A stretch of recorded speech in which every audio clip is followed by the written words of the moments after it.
আসসালামু আলাইকুম। অ্যাগ্রোবার্তা one YouTube চ্যানেলের পক্ষ থেকে আপনাদের জানাই অভিনন্দন। তো আমি নিয়েছি হচ্ছে রিডোমিল গোল্ড। এটা এক ধরনের ছত্রাকনাশক। এখানে আছে ম্যানকোজেব 64% আর মেটালক্সিল 8%। তো এই ছত্রাকনাশকটা আমি একটু পুরোটাই কাটে নেব, নিয়ে একটা বালতির ভিতরে গুলে নিব। 3 মগ পানি দিয়ে গুলে নিছি, 3 ড্রাম করব দেখে।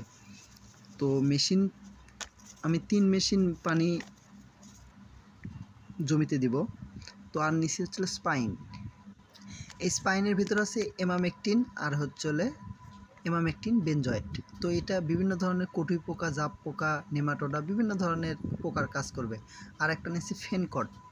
এই ফেনকটটা হচ্ছিল আপনার বিভিন্ন ধরনের পোকামাকড়ের বিরুদ্ধে কাজ করবে। এটা একটা বিষ।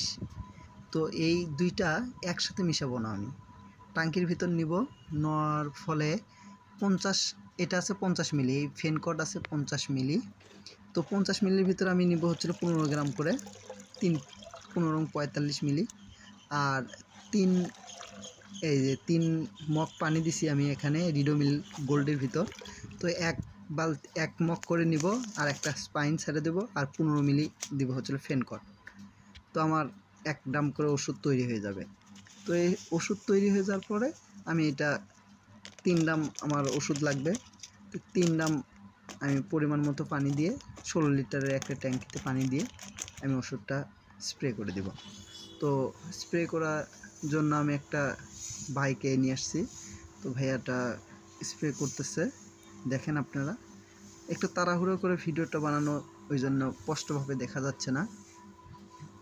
তাড়াহুড়ো করতেছিলাম, বৃষ্টি ম্যাক করছে এরকম, এই কারণে। তো আচ্ছা, ইনশাল্লাহ সামনে কোনো ভিডিওতে ভালোভাবে দেখাবো। তো আশা করি আপনারা সবাই উপকৃত হবেন। এই ছোট চারা 15 দিন বয়স কি দিলে ভালো হয়।